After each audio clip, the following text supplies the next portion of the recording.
HRX and Atlas, just a couple fun things to look forward to this year in the world of Paladins. But to look forward to next, RNG versus Na'Vi. Yesterday, Na'Vi falling short to Envy.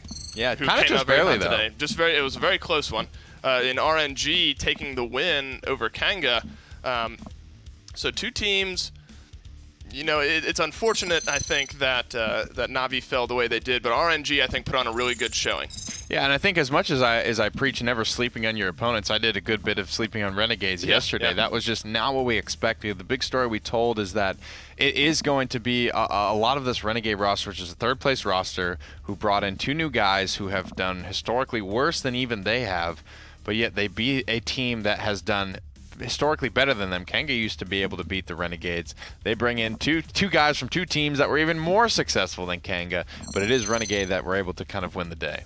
And Shadow, a guy on Renegades that you have to look out for. I mean, right. You saw him yesterday. He's a beast. I mean, we saw him in the PML on champions like Eevee. You see him here on the Eevee, and he's such a difference maker in the game. A guy that you always have to watch out for. I mean, I think he snuck up on a lot of us. You see him on the Bomb King as well. I mean, there's no champion that he pulled out yesterday where I think he sort of underwhelmed. Maybe he wasn't in the best of situations, but he showed that he's a pretty versatile player with a pretty wide champion pool. Yeah, and I think he comes into this with just so much to prove, right? He doesn't want to let this squad down.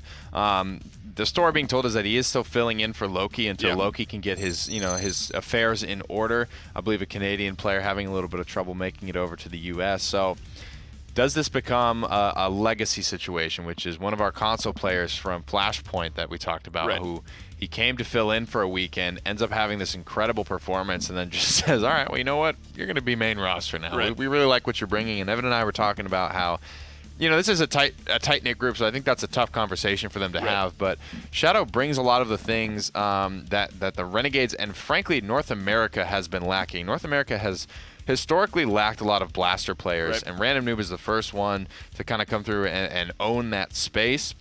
Whether it be Drogos, whether it be Bomb King, and now he's thrown Xin and Eevee, and I guess Androxus now as well.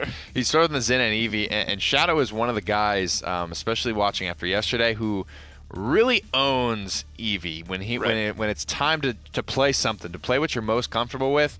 The answer was Eevee for him, and you can kind of tell he's very, very quick, knows exactly what he can do and what he should do on the character, and that is just such a huge part about playing the character. Again, the Bomb King was super, super clean as well.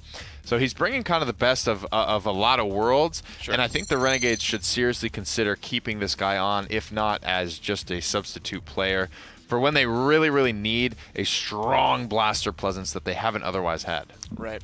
Well, we're going to jump right on into an interview here with Moonchopper from Renegades and see what his thoughts are before the game. All right, we are down on the floor. There's so much happening right now. I mean, this trying to keep fans away from the man, the myth, the legend. His cooking is so good, it's said to tempt the gods. Moonchopper, how do you feel today, man? I feel pretty good. Yesterday, got some really good sleep. Woke up nice. It feels good to be the second set more than the third set, honestly, because it lasted so long yesterday. So. And part of that fatigue did affect some of the players. We saw Envy had to go home and take a nap. Kanga obviously retired and still jet lagged. Do you guys feel good coming into this? Did you all eat well? What was the vibe last night, and how were you feeling energy-wise? Honestly, after we finished our set, we took a little break, went back to the hotel, then we went straight back to the LAN center and just chilled. We didn't hardcore scrim because it's we were just really tired, but we just we're having fun together as a team, and then I don't know, it just felt really good yesterday. What does fun on the Renegades mean? I mean, you guys obviously won. That was pretty exciting. Some people thought Kanga were going to be able to take that game. Obviously, Loki's not here, but Shadow's filling this role that is so valuable for your team. What does it look like when you guys are in the zone having a good time? Honestly, it's just all we're just having laughs and just smiles all across our faces. It's just, I don't know how to really describe it. It's really natural, just natural fun vibes, and I don't know. It's just good. We'll see if that ends up changing the dynamic today. You're going up against one of pretty much 4 world champions in there, so we'll see how that works. Thank you so much, Moonchopper. Good luck in the games today. Let's send it back to the desk before we talk to somebody on the side of Na'Vi.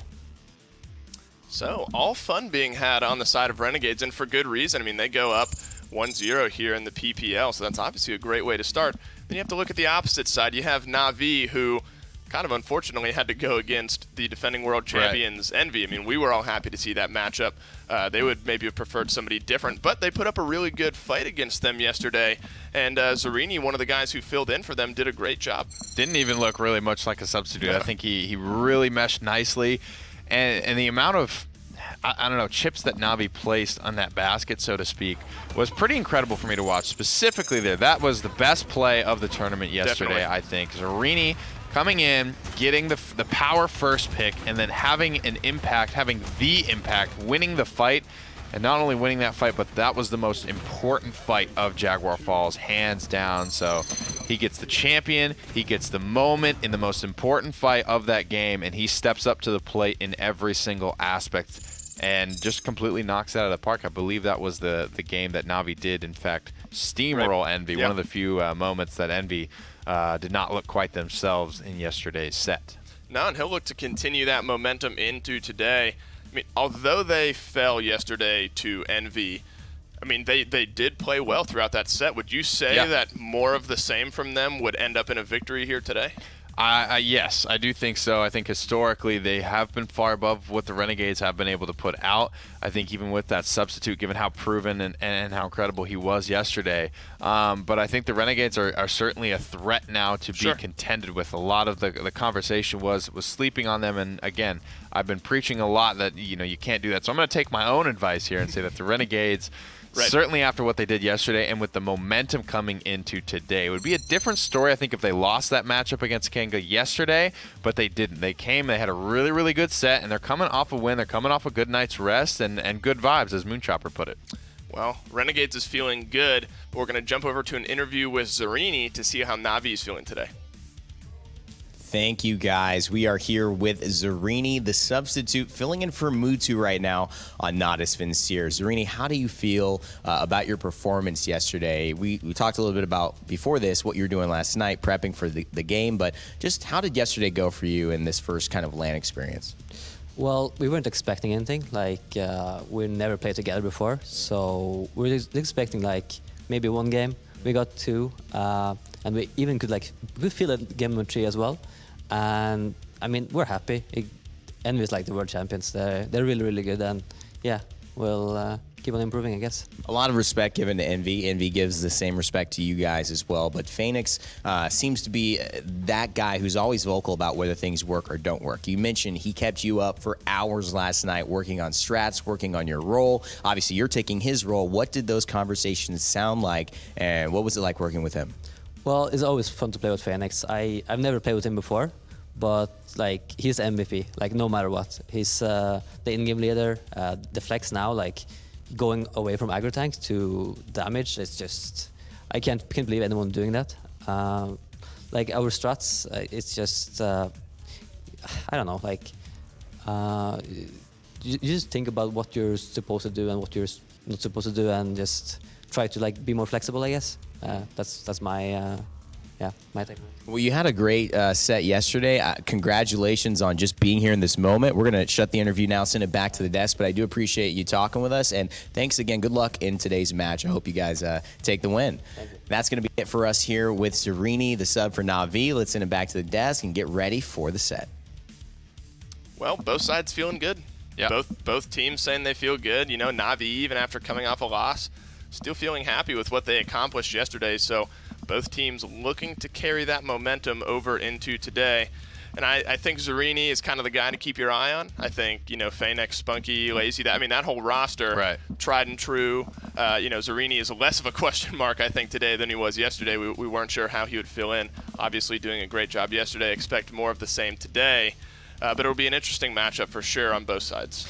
Yeah, so I guess technically the Renegades come in as the higher seed of this matchup. They are undefeated, 1-0. Na'Vi, nothing but 0-1. Bright Marsh will be the first map. Na'Vi, did look fairly good on this map yesterday, but it's interesting how the top teams historically have had different best foot forward, so to speak. So way back in the day when it was D69 and Burrito, it was Frog Isle and Stone Keep that those two teams went back for, and they scrim each other almost exclusively. So it's almost like you just accept that we're not going to win this map. This is going to be the strong foot forward put, and that is looks like a pretty highly contested map right now. Envy looked very good on it. Na'Vi historically have looked very good on Bright Marsh. So the war for the March definitely continuing here. These are the bans, fairly standard, I would say. That the Khan making it through over the Inara is definitely the thing to talk about. Yeah, definitely. Khan sneaking his way through there. Normally Inara taking that spot, but you kind of mentioned Bright Marsh, and Envy actually took Na'Vi to Bright Marsh early on yesterday and 4-1'd them here. So I almost wonder if Renegades, took note of that, maybe sees that Na'Vi is potentially a little weaker, took some notes from Envy on Bright Marsh, and that's why we're headed here. Regardless, though, Ashley on, pretty standard, pretty strong first two picks here from Renegades. Na'Vi rounding out their first three with a Barrack and Damba, so nothing too out of the ordinary there for either team. And out of the ordinary is what I think Renegades have to do today. That's the big key to victory, because coming into the first set, MetaPusher said we watched the set between Kanga and Renegades, and we even commented on it too. The bans were the same every single time. They just wrestled over Ash for first pick. That draft was very stagnant in that set. So I think Na'Vi, if given the chance to, will abuse the fact that they know roughly what the Renegades are going to be looking for today. Leon was a big conversation in the last set as well. Ash definitely still important, but Leon Eevee was a big thing for me to look out for, and the early Leons definitely make me think that Renegades are going to be leaning a little bit towards the Eevee today for Shadow. Well, the Bomb King comes out on the side of Na'Vi. One more damage dealer to go, and Tyra is who it's going to be. You have some shields to deal with on the Ash, the Fernando. Those champions can deal with that. You got one more damage dealer to go on Renegades, and they're looking towards the Drogos. It looks like they are going to lock in the Drogos. Do you like that pick here? I wouldn't have minded the Eevee here if I'm honest. I think picking the Drogos into the hit scan threat of Tyra is one thing to look at, as well as Khan, as well as, frankly, Barrack. I mean, Lazy was not leaving these Drogos alone yesterday on Barrack. He was hitting those shots. It's something to be aware of, as well as, picking the Fernando. That was one thing Toki talked about. I struggled once they started to bring out Tyra, and I don't know if the Renegades are just going to feel this out. And that's something cool about a best of 7 is that you can say, this didn't work yesterday for X. Maybe we can put a little twist on it. It'll work for Y. And it's okay to give a game for the purpose of science in these best of 7s to learn something. So we'll have to see. I'm definitely interested to watch this one. And they picked the Drogos into the Tyra, which is something that we've seen. Yeah, it's a bold move to say the least. But teams are set. 5 up, 5 down. Picks are locked in. Game number 1 is about to get underway here on Bright Marsh. But I'm not going to tell you about it. To do that, we're going to send it on over to your casters. Thank you, Dave and Nick. It's time to get going. Bright Marsh, what a great map and what a great set we may have upon us. 4-0 for Envy. But will Na'Vi be able to do the same things to a hot Renegades with Invocal playing lights out? My eyes are going to be partially on Invocal, partially on Zarini. How comfortable Zarini was yesterday was a very big tell as to whether or not Na'Vi were able to push Envy to the limit or if they were going to fall flat. That very first game, he did not feel comfortable at all, and you could see what happened. I think it was a 4-1 on Bright Marsh for them there. And this is the question if Na'Vi can maybe do a little better this time around. Zarini starting things off on the left side. Battle shout early on and trying to just focus down some of the Renegades front lines, but Renegades are moving at a pretty incredible pace here. Creatives gets real low, and again, a lot of people giving Na'Vi this one at 4-0 in their books, but the way Invocal and Shadow have been playing has been phenomenal. This could be 2 kills here. Oh, it almost is! Shadow almost grabbed Spunky there, but the Slither and the veteran support was too good for him. A lot of other players probably would have died right there. And the question is going to be not only can Shadow do it, can Invocal do it, can they do it in tandem? Can they make this look good? Unfortunately, for Shadow. He did fall, and fortunately for Invocal, he's finding kills. So I guess as long as one's making it pop, the other one can just lock it down. It's a little scary to try to test Invocal up on that high ground, man. He will make you pay, and one of the things that Na'Vi are not familiar with is playing against this guy. He has not had any chance to play against the top-tier European teams or players. This is a relatively new experiment. I mean, they've obviously seen yesterday, but do they know that he's going to do that if you step to him? I don't think so. Enlightenment already charged. Zerini falling down. Yes, it's 99% to Na'Vi, but Shadow's trying to clean things up, and that could be Renegades fully taking this fight. Crossfire popped on the side, trying to do whatever he can, but kind of locked between a dragon and a wall. Not too many places to get out. Moonchopper does get eliminated, and Na'Vi are controlling the point. It's 99 to 27. Yeah, it's just that little bit of excellence that Na'Vi provide. Phoenix got so low, but just didn't die. Spunky got so low, but just didn't quite die. Creatives really has been losing these fights against Invocal again and again, but he's also found a few kills, and Moonchopper just got surprised by the Phoenix damage and the Hunter's mark. Unfortunate that the Ashe ult did not charge in time, and that probably would have changed things for Renegades, but the Dome Shield coming up first, that was the big game changer. Let's see if the damage done by Lazy really contributed to that. And you can see second top damage. That's why his ult was ready. Such a huge contribution to this Na'Vi team. And being able to just sit on the point the way he normally does, typically on an Inara, though, this time around, Barrack, kind of the unseen threat, right? Yeah. Very similar to an Inara where it's just, here's 600 damage. Yeah. Here's 600 damage. Yeah. Here's 600 damage, where it's just like you're not paying attention to it. It's not something that you're fully aware of. You're like, man, there's that bomb. There's that tire. I got to kill them. He's just free firing. Yeah, but one of the things that's been so good about Phoenix right here, and Zerini said MVP for sure, he's just always kept this pressure on. There's been a staggered lineup for Renegades fighting against the 5 of Na'Vi for quite a while, and Vocal did steal the show with a little bit of an enlightenment. He hops up out of the fire, now gets Commander's grab. Phoenix knows he's got to get rid of him, and he hits the crossfire to do so. That's how much they know this guy matters to this Renegade squad. So what can Shadow do and the rest of the front lines? Hero trying to hold strong. And kills need to be flowing for this dragon in the sky. Lacey gets low, but Spunky's still around, which means he's not dead yet.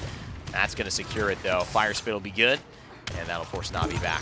And that's one of those moments late game, I say, that's Cauterize. That's something that's stopping him from healing. Yep. That's just unfortunate because that's Drogo's damage, and then the amount of healing Waldama puts out is not going to be enough to burst you that high. Yeah. Because he's got Wrecker anyway. Yeah. He's not even gone for it. So when you're looking at this, Lazy Zerini, they're going to be suffering a lot more when Moonchopper is actually in the building, more than having to deal with Shadow or Invocal. Invocal running with the Wrecker 2 right now, so prioritizing getting rid of these shields, and you can see Creatives trying to do the same thing. A Dome Shield to protect the King Bomb, an Enlightenment to avoid getting killed, and again, Invocal kills Creatives with the Enlightenment. This is the third time this game Invocal has killed Creatives with Enlightenment, and Natus Vincere don't care. They push it over 2-0, and it just shows you how excellent as a team these guys are playing. And what I think is fantastic about it for Na'Vi, not necessarily if you're a Renegades fan here, but Renegades are finding these kills. They're honestly winning a lot of these engagements that are going on back and forth, but it's just the way they're winning them. They're winning them too far away from the objective, or they're winning them and not pushing Na'Vi away enough. Right. And because of that, you have Lazy going like, well, I'll just walk back over here, stand on this payload for a little bit, get a couple of damage here, throw out my shield, like just doing exactly what he would need to do in that kind of scenario. And because of that, Renegades, even though I think kills still kind of relatively even, definitely now leaning more towards Na'Vi. Yeah. But it's only on Invocal. It's only on Shadow. They aren't getting everybody part of this. Well, the problem is Hero and Moonchopper are just not at the level right now of Lazy and Zerini in the frontline category. These guys have been doing this for quite a while, and Zerini is born and bred a frontliner.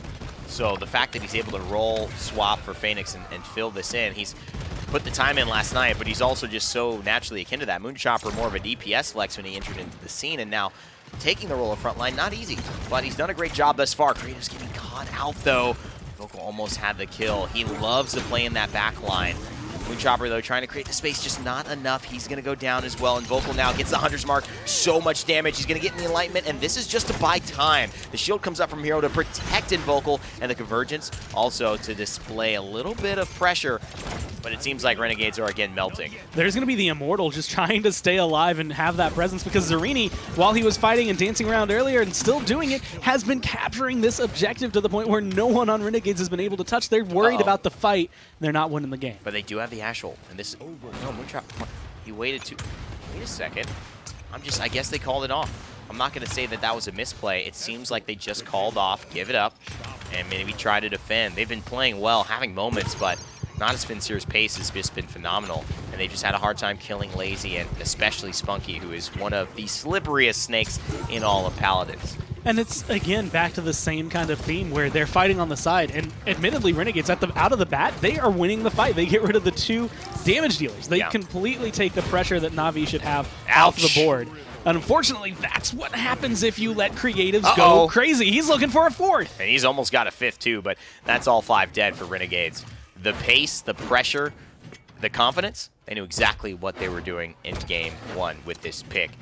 Renegades have been having some highlights, but it is not nearly enough. And Vocal still, despite losing 27,000 damage, make that 28 ahead of the pack. Creatives charging up the King Bomb again. What can they do? Another Dome Shield from Lazy to protect it. It's such a good play. Natus Vincere really using this consistently, more so than we've ever seen, to protect the Bomb King. I mean, they're just walking it forward. Now that Creatives isn't getting harassed by Invocal, it's made his life so much easier. The shots are finally going to be coming down. No Enlightenment to take him out this time around, so it's going to have to be good old-fashioned aim. But he just goes on out of there and gets viral. It's incredible, where he literally just got an Enlightenment kill on Phoenix this time. I think he's hit every Enlightenment and gotten a kill from it. That's why it's always been up. Vocal will find Creatives again, this time with the raw aim. He needs a heal, though. They know how important he is. Lazy, look at that. That's the stuff of Legends. The front line cleans up the DPS. That one shot from Tinkerin is enough, and he's pounding his brothers over to the left, giving him a dab and saying, you know what, this is what we need to do in this game. They take Game 1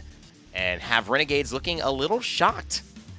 Feel like Na'Vi, they finished their set yesterday, and, they go, well, that was unfortunate. Yeah. That was not exactly how we wanted that to go, but we were up against Envy. We had a sub. 6 games is really good, considering they watch Renegades play, and they go, all right, threat assessment. Invocal number 1. I'd honestly put Viral at number 2, and then Shadow. Like, get rid of those 3, game's easy. Well, that was an interesting Game 1. What a pace to be set. A lot of high-flying action. This set looks to be interesting. Let's send it back to the desk. So Na'Vi able to flip the script here on Brightmarsh, taking it 4-0, whereas yesterday they fell 4-1 to Envy. Again, it almost just looked like more of the same. It almost looked like they were playing the same way yesterday. It's just working out a little bit better today. Yeah, still the war for the Marsh, right? That's going to be an important map when that rematch comes through for Envy and for Na'Vi. Both of those teams definitely like it. For me, I think this match is won by Spunky, Phoenix, and Lazy. That trio was really, really impactful. Spunky early on was hitting a lot of clutch heals, leaving Phoenix alive in a lot of situations that would otherwise have found himself dead.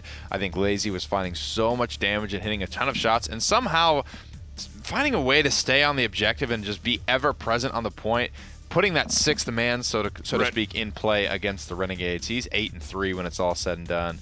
Kind of nuts. The Undying Maldamba as well. Yeah, that's impressive.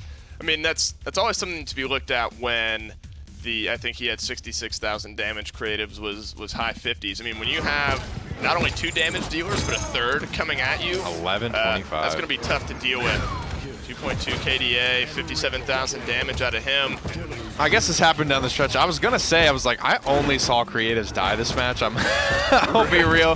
He got kind of smoked by Invoker with some early enlightenments, but the way that the hunting party is working and stacking with Bomb King's damage, he's so close to such a vital break point. And once you breach 1,000 damage, and in this case 1,100 damage, a lot of damage and support champions float right around the 2,200 health mark. So he's coming up and he's killing you. If he just double sticks you, that's 1.4 seconds it takes.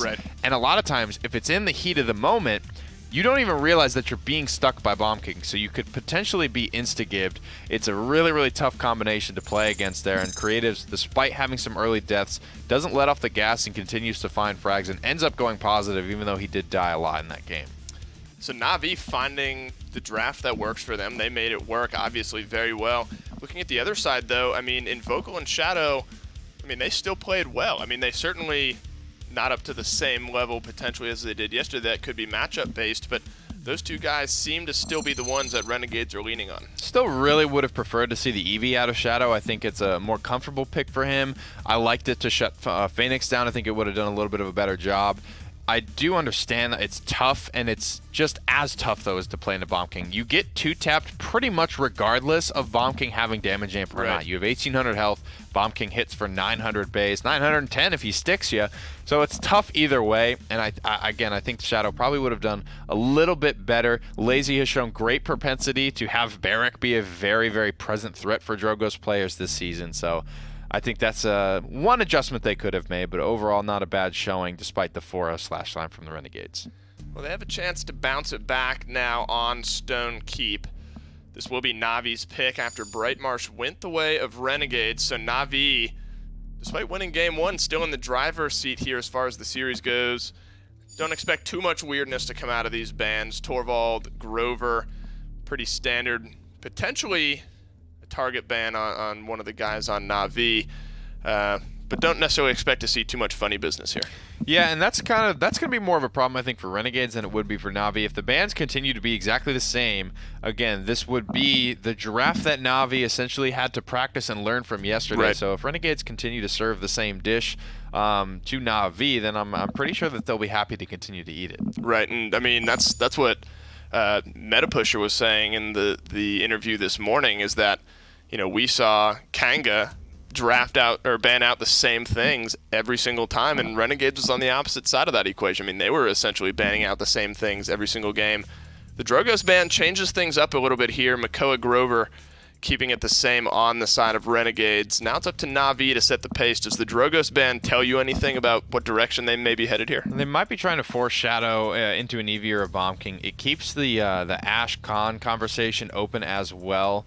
I will fight that's an to incredibly protect the important sanctity pick of the for wild. Renegades, the Ashe specifically, so they could go for the Ashe Khan here in a way.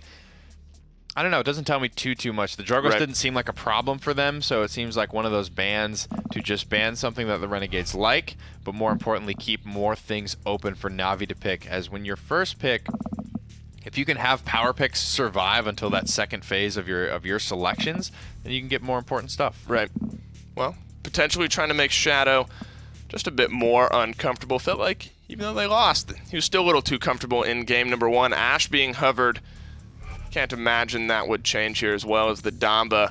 So an Ashe Damba wouldn't be changing up the standard picks. You've seen Inara slash Ashe, depending on the map, being the two highest prioritized champions here. And now Navi have the freedom to kind of branch out and choose which direction they want this draft to go. They have the Drogoz ban, they have the Inara pick, and on a map like Stone Keep, they obviously have a plan going into it, and they have a route that they can choose to go here.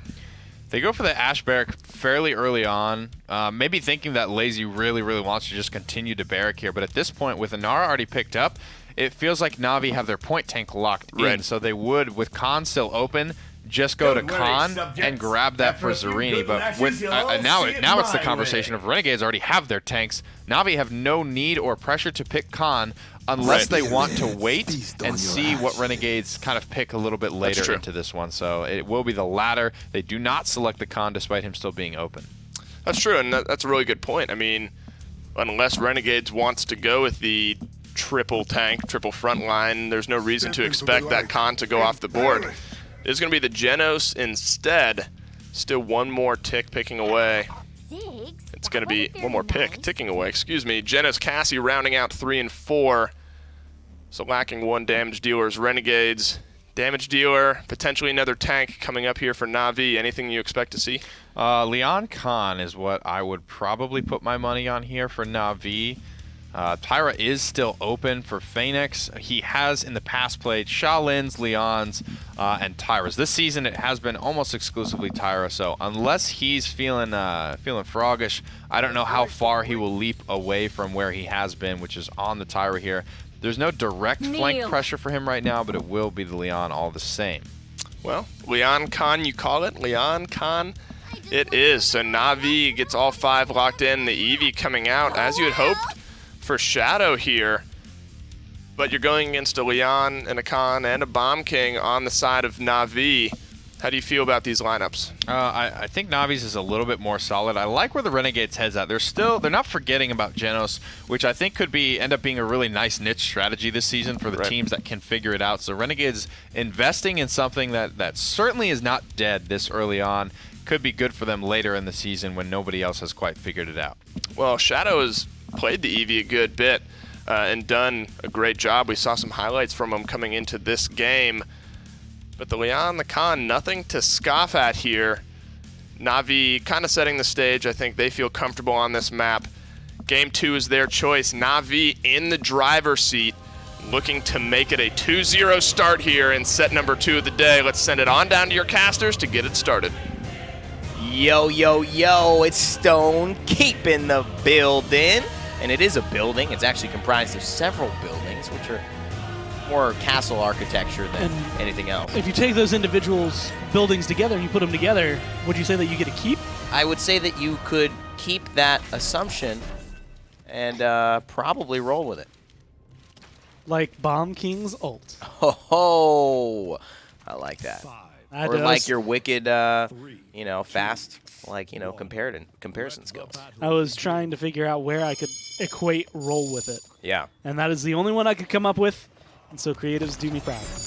And I think creatives here is knowing that there's still a lot of threats, and especially now that there's a little damage amp, it's time for Renegades to show what they can do with it. Creatives following Shadow. He knows the blink is coming up. This is a little bit of an outplay here from creatives. Should be a dead Shadow, but he gets the jump and the blink. I'd love to know what he's running in the build, because this could be a Rift Walk situation. And it is. He gets a little bit of that extra movement speed. That might have been the difference in jumping up, getting out of that bomb trap. And now Invocal finds creatives. Look at this, the min-max. Creative's getting a little confident here and having it bite him. And just making that small difference. Movement speed, I will say, is always underestimated for what it can apply for you. Yeah. Just a little bit. We always see it on champions, kind of like Vivian, since they walk so slow normally. But even when you have as much mobility as Eevee, it can change your life or save your life in this instance. And creatives not going to be off to the start. Renegade's actually controlling this objective. Incredible stuff there. I mean, that was Shadow kind of making it out of a monstrous position. So Shadow with the huge outplay, will that continue? I'm not sure. Invocal, though, finds Lazy, and now things are getting rough. Creative should go down here if all goes well. Phoenix finds Hero, though. Invocal slays Creatives, and Invocal's got to make a big play. Oh, beautiful shield from Zerini. That is a nice play from the substitute, but Invocal is on the money. And, man, a big game Cassie with Luminary. Ow! That's going to hurt. 782 for the regulars. That's going to scale even higher when he gets that bonus damage amp.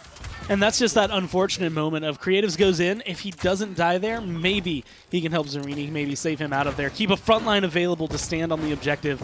But unfortunately, it's just the lockdown. Invocal's playing so well right now. I mean, and the only sorry to cut you off, but the reason is you don't see a lot of that. And the reason you don't, because that is the deciding factor. If whoever wins that 1v1, they make it clear that like whoever comes back into this fight, whether it's Eevee or BK, is probably going to slay the rest of the people on this team. And it does happen that way. Phoenix takes his first kill as a result of Shadow earlier on in that fight. And so it's risky. So a lot of players will play this long, slow game. I don't know whether it's Creatives feels like he's got something to prove against Invocal, who's killed him 3-4 times in a row. Maybe he feels like he needs to get himself going on this BK. But that was definitely a little bit of an overconfident, kind of risky play. I don't expect to see a lot of that. And kind of keeping themselves actually pretty close to even. 4-2-2 for Creatives, 4-1-1 for Invocal. But you're still looking at a big game Cassie. Yeah. And you're looking at a big game Cassie with a Luminary boost. When you look at Leon, or not Leon, when you look at the Inara, and you look at this Khan. Keep trying to say Zen, but it's going to be Khan.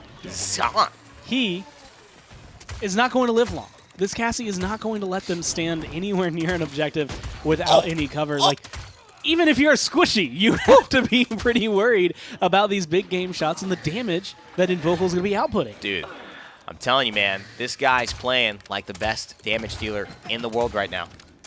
NAEU, he is playing like the best. And hopefully that's going to put some fire and some fuel into Rock Monkey so he can continue. Random Noob's not going to want to be outshone as well. Mutu ain't here to really talk about it, but Invocal has gotten the better of every single matchup he's been in today, and he's been doing it for the last 6 months, I'd say, as well, and even a team that was underperforming in SK. So watch out for this guy. There's a lot more in store. Lazy, locked in the corner. Moonchopper doing his best to hold this down. Ash can actually batter down the Inara, but she needs the healing. Shadow getting trapped in. The wall's not available, so no cooldowns, and he's going to make it out safe. Get back to the high ground. Doing whatever he can. Getting aggressive going in there, but I like it. The blink's always going to keep you safe, and poor Lazy drops down. I don't know what he was expecting there other than trying to contest. But he's met with blasts upon blasts upon blasts, whether it's coming from Eevee, Cassie, Ashe, every single direction. I mean, Shadow is also playing like such a phenomenal player right now. It's so difficult. Moonchopper fakes like he's going out, comes right back in. Zerini with a commander's grab. And they're not going to waste any ults on this one. I think they're going to give Natus Vincere the defense. And Viral's going to try to make it out alive. And he certainly will. So Genos and the Renegades starting off strong. And Vocal 7-2-1. And Shadow playing a huge role in this game. But Creatives on the other side, 7-4, still having a hell of a game, even though he's been pressured a lot. And a lot of that is going to just be, again, when you look at it as a damage duo, instead of in Vocal, yes, he's 7-2-1, but a lot of that pressure is coming from Shadow. Yep. Hits a couple shots and Vocal cleans it up, or vice versa. Creatives is getting those kills kind of on his own.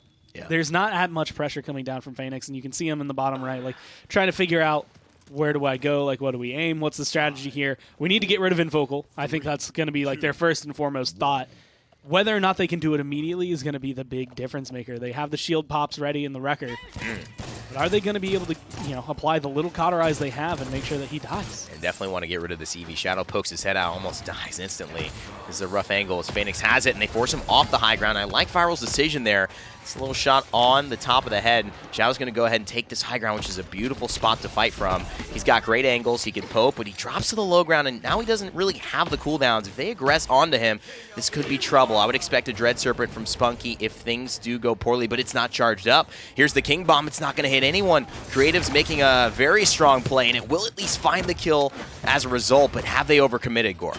Not yet, and actually he's going to be able to walk away with 2. You get rid of Vile, you get rid of Hero, but you lose yourself to Shadow. Wow, if you nice. keep Lazy alive right here, that's going to be the difference maker. Wow, and the wall nice goes up wall. just in time as well. Phoenix and Lazy walking out of this alive. Those kills are going to make a big difference, but no one's standing on the objective. It's not safe. Zerini left, and Lazy's not healthy enough to stand on there yet, and especially with Invocal finding these shots. And they have to find a way to get out of here, and this is actually really smart from Moonchopper because this is the angle that's going to stop Invocal from getting back onto the point. Moonchopper getting held through, but you know what? It's not going to quite find the kill yet. Creatives does take down Hero in the process. Commander's grab should do it, but Invocal finds Creatives. What can Shadow and Invocal do? We've been talking them up. Can they finish this fight? Dread Serpent from Spunky drops him to the low ground, and Phoenix slides in and gives him a treat. That's going to be the end. And Viral almost out 1v1ing, and he almost does, but the auto-aim and the Enlightenment saves Phoenix. And that'll be Natus Vincere coming back on top in this matchup. If that takes one more second, right? If he doesn't have that cooldown and he has to spend that time aiming real fast, Don't mess with Viral, man. Viral's going to be able to take you down, and that's a scary thought. That's with that nerf, too. To the Luminary used to be able to bump Genos' damage. Now he's not hitting as hard, but it's still a threat you have to worry about, and that's why they're prioritizing him. You also notice that Viral is sitting in perfect positions every time that he's not really, quote-unquote, with the rest of the team. Yeah. He can throw that heal through walls. He doesn't need to. He can sit safe right behind cover the entire time Oh my God. and walk away. What? This man is just outmaneuvering, and he doesn't even need any active healing because he's, yes, getting a little bit from the Astral Mark, but it's really the damage. And if you take a look at his loadout, is he running the lifesteal? I think this is part of what's happening. No, he's not. Just Drain life, yeah. Yeah, okay. Right He's there in getting the that middle. drain life there. So he's getting that blast shot kind of sustained, which is helping him to, add that burst healing to the passive healing from the Mark. Right now, Lazy needs to throw that wall up, and Vocal right now is dangerous position. Good juking, though, from Lazy. And so he's going to be able to continue to pressure out.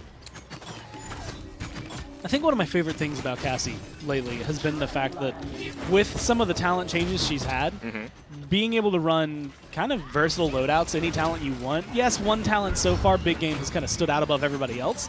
But we've seen Exaction work. We've seen a lot of Cassies being able to bring in whatever they want as their own loadouts. And it's been very nice to watch it be personalized. Dude, I just wanted to comment on that, and I totally agree. I really wanted to comment on Creatives in that last play. You could see he tried to follow Shadow. He tried to figure out, where do I go? You can see his camera looking up and down. Shadow shows up behind him. Not even the camera catches it.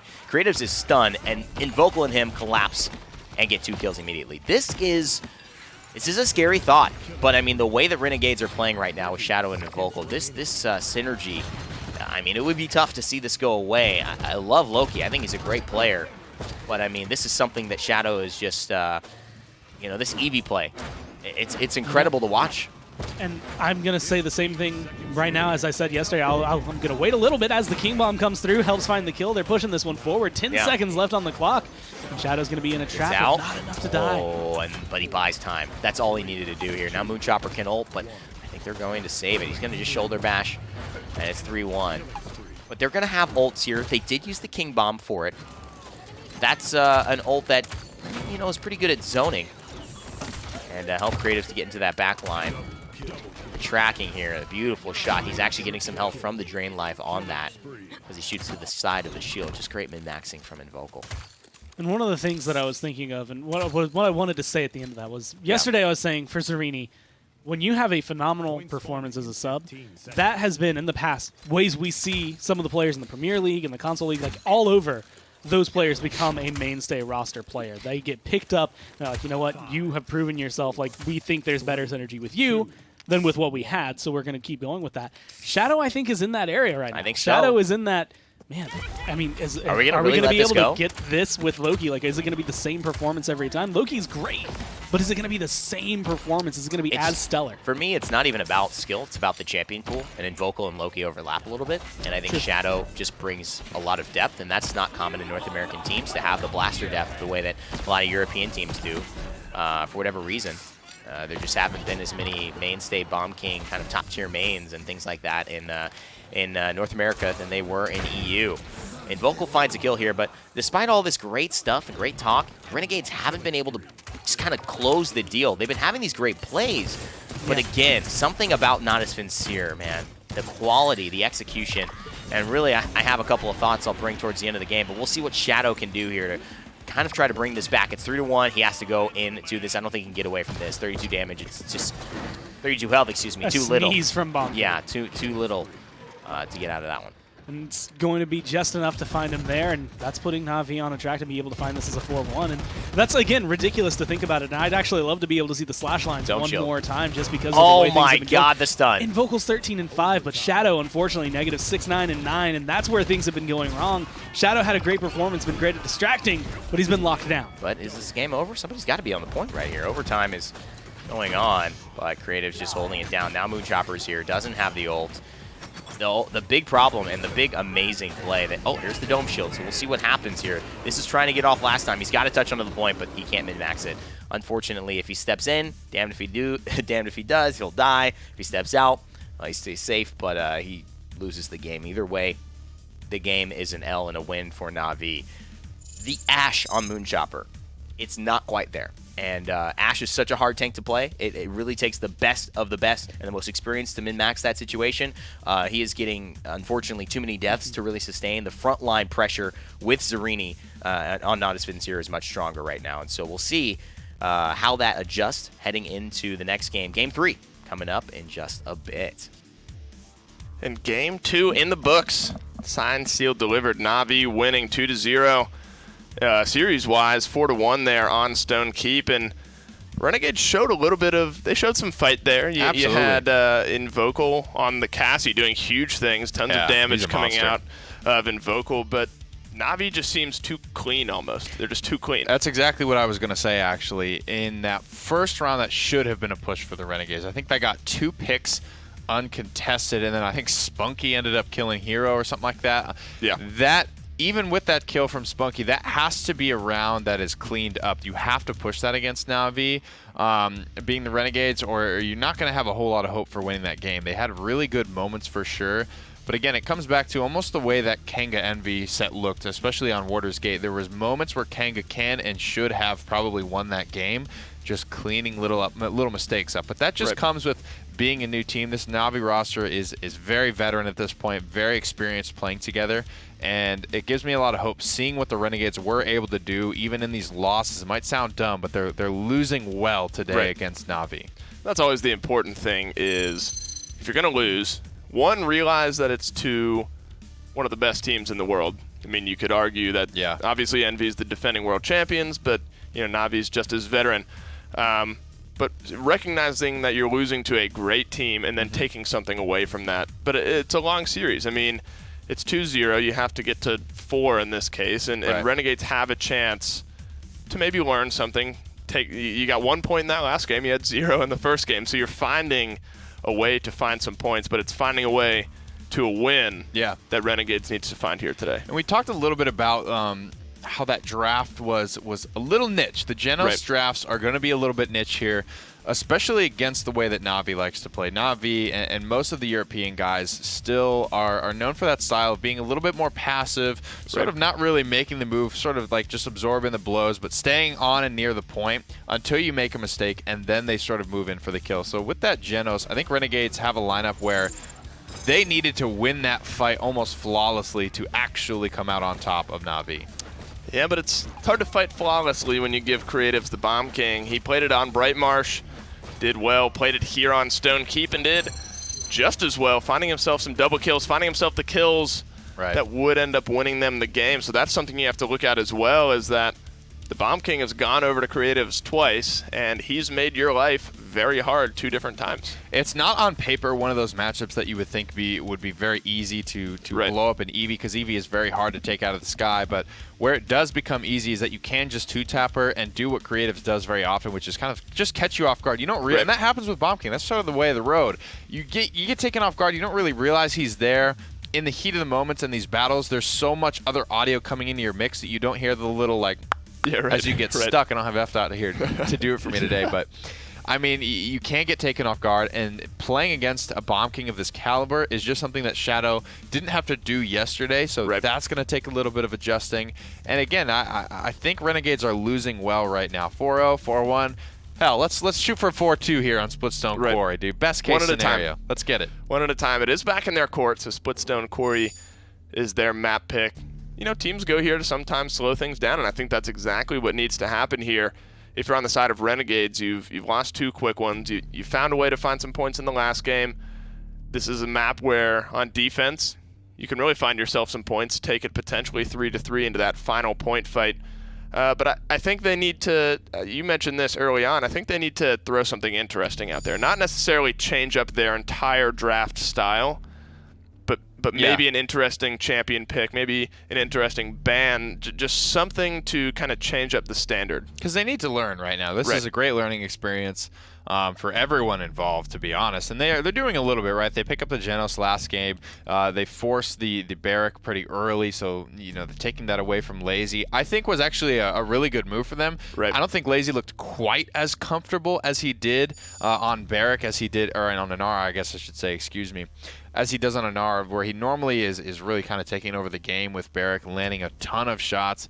Inara is very, very passive and fits that role in that style of European play that Na'Vi have kind of become known for. But Barrack can transition a little bit easier. He can switch gears and get aggressive. So far, Tolki has really been the only frontliner that I have seen do a good job of changing gears on Inara. He did it on Frozen Guard, where he sort of like baited everyone to the objective, and that's Inara. You don't have ability, so you have to sort of bring the fight to you, and then you can get involved and actually walk a couple of people down.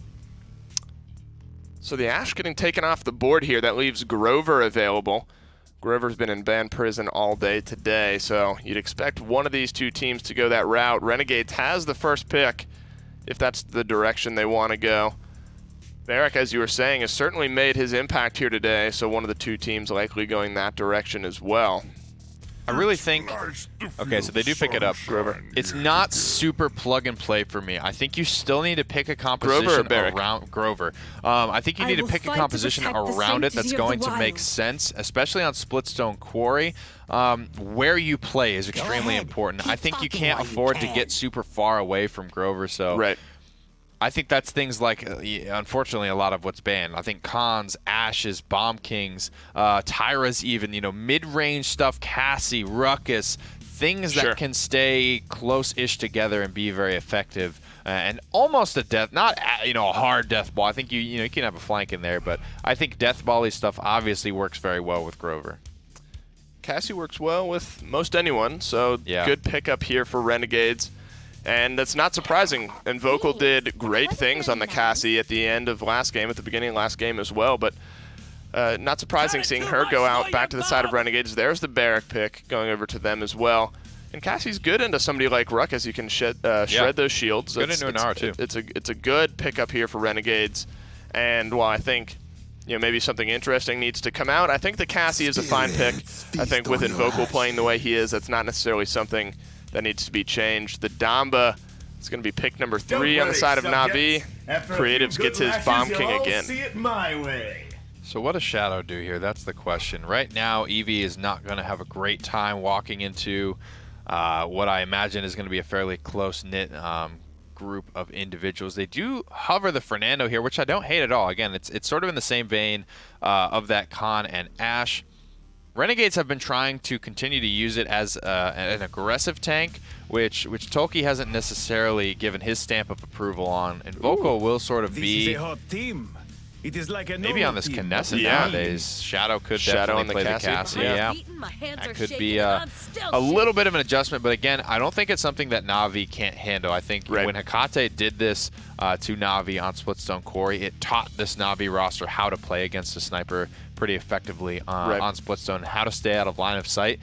And it feels as though this composition at the moment is going to be pretty good at doing that. I like what the Renegades have put together, though. Kinessa is going to try and keep everyone under the bleachers, and Grover is going to excel at keeping those other 4 members alive and successful in that scenario. But again, I don't really like getting up close and personal. It's like fighting Mike Tyson in a phone booth. Taking Bomb King under the bleachers on Splitstone Quarry is never something I really prescribe. Well, we said we wanted our Renegades to change things up a little bit. They do just that, picking a Kinessa. Whether that goes to Invocal or Shadow remains to be seen. Wouldn't be surprised to see it on Invocal, but Leon Bomb King, that's a potent stack of damage dealers as well. Do you give it to one team or the other? I can't actually. On paper, I really like what both teams have put together. I think it's going to come down to how they execute and put their game plans in place. Well, game plans is what it all comes down to. Na'Vi find themselves up 2-0 in this series, find themselves with a very strong draft on their side as well.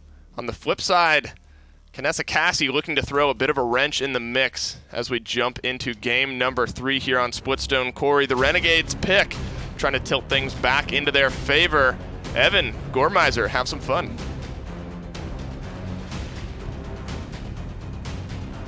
Thank you, buddy. Appreciate it. And we're excited to continue with this set as we take a look at Moonchopper adjusting onto the formidable Fernando we've been seeing lately, and I've really liked from him. He's actually stood out to me as one of the better Fernandos, although the Ashe hasn't really been on point for the team today. Shadow will be taking over the Cassie duties, and Vocal will be on that Kinessa. You could see it through the scoreboard. You could hear it in the background. Vocal was warming up his shots, and I feel like that is going to be a little bit of a bad sign for Na'Vi. Scary.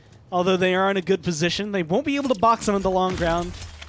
The question is, will they be able to get to him and take him out before he can do too much damage to the rest of the team? Throws the mines out just to make sure he can see if anyone's coming on the left side. Rare miss from him. A pretty exposed target. Now Inara's there, but throws the wall up perfectly. Lazy knows exactly what he wants to do. Lazy back in the day, he wouldn't believe it, but he played a lot of DPS.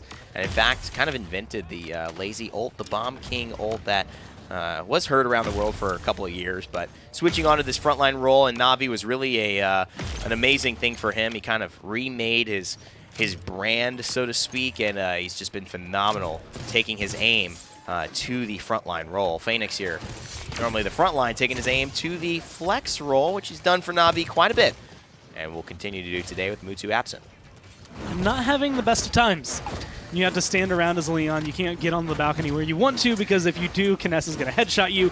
And if you drop down, you're going to be right out in the open shadow, and Vocal going to be able to get first blood, second blood, immediately. Lazy and Phoenix going to get eliminated right there. And again, he just poked his head a little too far. And what's really the best thing about this lineup is that, you know, Natus Vincere have been put in a really weird spot, because they're going to have to send Zarini into the back line to fight Vocal, and it's a hard task for a sub to do. It's just oh my god, this is what he's gonna have to be going up against. Double kill for Invocal, looking for the triple, doesn't quite find it. Hero cleans it up. There's just nobody to breach the back line against the sniper except Ruckus. And unfortunately for him, especially with what we were talking about earlier, is Zarini has to be comfortable. That's where Navi's success is. Zarini going to be comfortable doing this, and Zarini, I'm going to say, based on all the minor league play I've seen, all the play that I've seen so far in the PPL for him, he loves standing on the point. He loves being able to be the point frontliner. Being the flanker, being Yeah. the side front line, but then having to flank, that's when it starts to get a little more uncomfortable. Standing off onto the side, doing that damage and facilitating his team, Yeah. that's perfectly fine too. But now it's in your job to be the aggressor, and that's just, it's a different mindset you have to be in. Yeah, and I mean, shout out to Renegades, Moonchopper, and Shadow working really well together. They actually beat out the Bomb King on that right side, and Nick talks about how dangerous that is, so it's even more credence to how well Moonchopper's been on this Fernando, and if the Formidable passive takes up, he might be able to survive. He goes into the Immortal, and this is important. It does look like he either got the heal or Formidable started to work. I think Grover rotated around. Spunky now could be in trouble, getting a little bit of the damage over time. He knows where he is, tries to go for the stun. Slither, I'm sure, is still available. Spunky showing that he knows exactly what he needs to do DPS-wise, but he realized he would have just ran into 4 other members of the Renegade squad. It's a 2-0 in under 4 minutes on the hardest map to push on in Paladins. And no deaths. No one's died. Kills for Na'Vi. No deaths for Renegades. Wow. And there were so many close moments, so many times where maybe a kill is going to come through, but again, Phoenix, like in this matchup, not being able to have a Strix probably hurts more than anything. Having to go for the Leon, having to fight that long range with a weapon that can hit the long range but no scope to facilitate it means that Phoenix, it's not going to be boxing out Invocal. Invocal's 4-0-10. Yeah. Creatives can't really make it back there safely. He has to get through Shadow first just to get to Invocal, and that's assuming nobody rotates to help him. It's all going to have to be Zerini. The thing is, the presence, I mean, as much as you can get it, it's still on a 3-second cooldown. Kinessa is a presence, but more on a headshot. 1,800 plus if you're getting that charged up. And the ability for him to outbox Phoenix is going to be limitless. There's no way Phoenix can actually battle a player of the caliber of Invocal right now. And so it is going to be up to Zerini, as you see it here. This is what he's going to try to do. He's the only one who's beefy enough with enough damage to try to battle him out. However, the problem is he's going to at least be able to distract for Renegades. And even though he's not killing Invocal, he's done what he needs to do to push him out of this fight for now. And that's just pull his damage somewhere else. It doesn't even matter to me if he dies in this engagement. If he's fighting Invocal and he goes down, because look at what Na'Vi are able to do with this much space. Now they don't have to worry about the sniper. Now they can hit the gas pedal. Now they can find some kills. Yeah, and he might be dead here. I think he is. Look at that. Zerini with the rotation, with the change. It's just simple. And it's so great that he was able, as the sub, to take the confidence that Phoenix had inspired with him in their talks last night, the rotations, and put it to good use. The Ruckus saves the day, and Invocal gets off the battlefield. Now it's up to Renegades to match that counterplay and see how they can protect him, or at least anticipate the Ruckus before he gets there. And being able to find this damage, get aggressive. Yeah, you're not off to the best push that you would probably want right here, but you're getting damage on the Shadow. You're kind of keeping Invocal locked down a little bit more than he can. Kinessa, still solid on a defense, but nowhere near as much as she is on the point. So you can deal with her a lot easier. And the thing about this is, you know, these guys, especially on the side of Na'Vi, we always mention emotional teams, but we don't necessarily get to talk about the teams that stay level-headed most of the time. Like Envy stay very level-headed. They can get heated, but not only do they have meta pusher, but each other. They always level each other out. The same thing I think could be said for Na'Vi. Phoenix is going to be sitting there, and they get 2-0'd, and he's going to be like, all right, hey, Zerini, here's what you need to do. Here's what you need to do. And, like, that's just how it has to be. Like, there's no other way to cut this. There's no other way to look at it. This is what you need to do. And Zerini says, okay, yeah, I'll do it. I'll do it. We'll see what happens. And the Rides best away, ability comes away. And he was really, you know, again, every time I talk to him, it seems more and more like a sweet guy who's got his head in the right place and almost wears his heart on his sleeves. I think Shadow here has done phenomenally on the Cassie thus far. A deathless round now turned into a round for Natus Vincere. Remember, they did have the fast cap, the comeback mechanic, so that round went a little faster. So Zerini, you know, buying some time, that little bit of time meant that much more. But will it continue to be the case? It seems like Shadow may have to be the one who rotates and maybe put some pressure onto Zerini. The big key is if he does that, Gore, and Shadow rotates and then he gets bursted down, he basically gets taken out, I mean, that's almost guaranteed fight over. Yeah.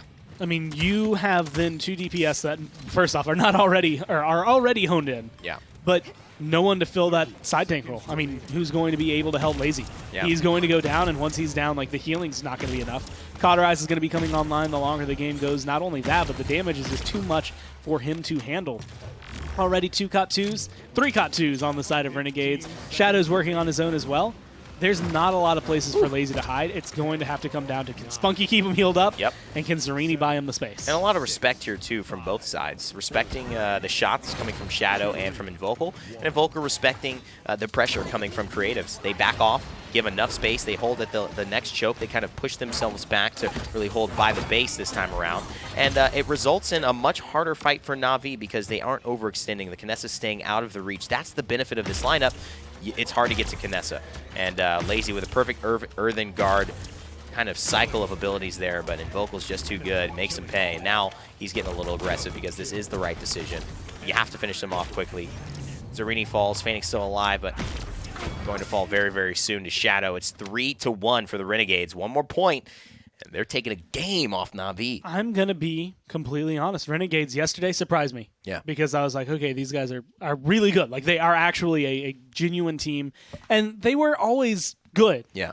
But they never were able to break into that first, second spot. And I'm still not sure with all the teams we have in the league if first and second is something that they have their sights set on. But, I mean, they are this team that looking at it, was originally saying this is going to be one of the weakest in the league. I don't think they're going to have too much going for them. And that's understandable. And looking at their matchups, I'm like, well, I don't know where they're going to stand against Kanga. It goes to 6 games, but they win. I don't know where they're going to stand against Na'Vi, but based on the way Na'Vi played yesterday, I was like, this might just be another 4-0 like we just saw from Envy. Right.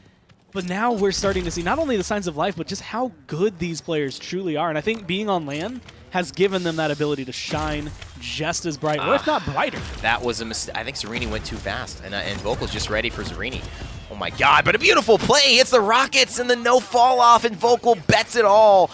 And he comes up with nothing. Zarini making the big plays that a sub needs to make for Na'Vi. Finishing off the sniper. What's going to happen in the rest of the fight, though, because Viral does clean up Phoenix. Spunky looking to try to get Viral. The Blossom is enough, and the Vine is going to get him out of trouble just for now. But Invocal's back, and Zarini has committed over to that right side. So what happens? Natus Vincere, they grab it again.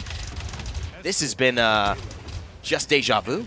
But again, and it's the exact same thing that helped them last time. They have the comeback mechanic. They have the ability to capture that point faster inherently in the game. And so Zarini, if you're looking, let's say this pushes in, it ties 3-3. Zarini's going to have to not only flank the one time and win the fight, he's going to have to do it another time and win the fight. And depending on how well Renegades the rest of the team can hold, they're going to need a third. And which is why, if they actually don't push here, it's probably a little better for Na'Vi. You know, because they can actually have the first chance to win the game if they just use comeback mechanic or the half cap, essentially, on the next point being down 3-2. And then give a little bit of weight off the Zarini shoulders there, because he truly is the MVP. If he doesn't do that, Invocal's just free firing. So I'm a little, wow, and quadra kill. I guess you have to mention it there. Great stuff from Shadow. It's just a cleanup on the defense, but a quadra kill is impressive nonetheless, and he's been performing really nicely. That should put him about 16, 17, and what, 5 at this point, KDA-wise? 17 and 6. So really doing a great job. But I don't know, Gore. I feel like Renegades, I would have expected a bit more of an adjustment than just Invocal ult. You know, see him coming. I think when you look at Renegades and you look at Invocal Shadow, obviously they're doing incredible. When you look at Viral until this last round was on a 25 streak. Like, he's doing his job well as well. It's just the pressure that is being put on these front lines. Can Moonchopper hold up to the standard that he needs to? And this, again, it's a switch that I'm sure they've been working on. It's something that's been going, but it's still a big switch for competitive play to go from this mainstay DPS for a team to the front line. You have to kind of figure out what your cooldowns are, where you need to stand, your positioning. That all matters a lot more. And I feel like if they make that difference, if they hit the level of Invocal, it changes everything. Man, the confidence of Invocal to go into the scope there. He probably would have got a lot more guaranteed damage if he just hip fired. But then there's Shadow, who's unstoppable. Oh my god, this guy's having a hell of a game, isn't he? Making his resume a little bit fuller and screaming his debut out to the world to see. And trust me, we are hearing you, Shadow. You are doing a great job. His name's just echoing through the halls, honestly. Yeah, seriously. Like, it's one of those things, and again, this goes back to a conversation I was having with you yesterday during the last set.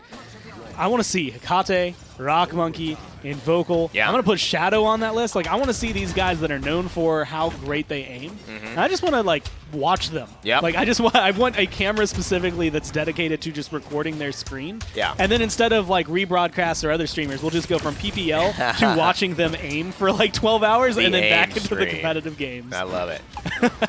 This could be rough. The chain reaction from creatives has been really nice. Nick talked about this 2-tap potential, and it has been very surprising. But the decision-making of when to 2-tap, when to not, I really do like the way that creatives have been playing this. They want to go for it. I don't know if this is the right decision from Na'Vi. I think they gain a lot from having the half cap, the comeback mechanic potential.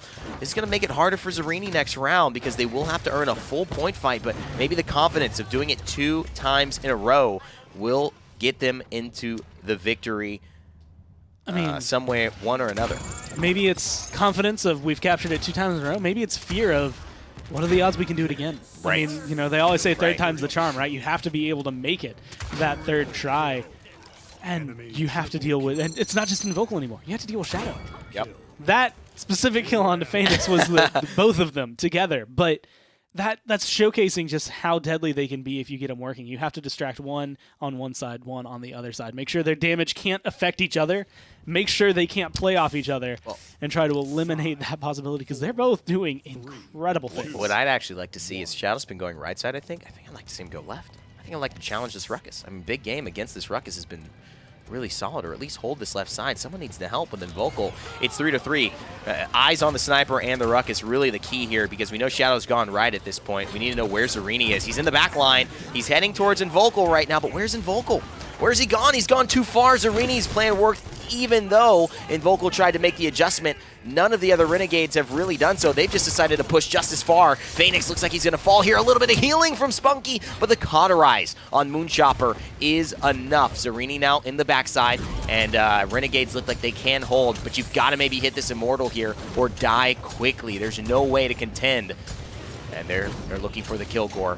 Oh my god, it's so close, and he's going to need one more Fireball to do it, and he's going to go into the Immortal. Viral needs to hit him with the Whirlwind right now, but he's actually out of the range, Gore. He's going to go down. Spunky, credit for the kill, 66%, and that's so huge. Look, immediately they get rid of Viral and Shadow too. That's what Na'Vi needed. You needed to win 2 fights, and they did it without having to put the pressure on Invocal twice. The min-max there was just so off on the Renegades, and that feels like what's been the difference between Natus Vincere and Renegades.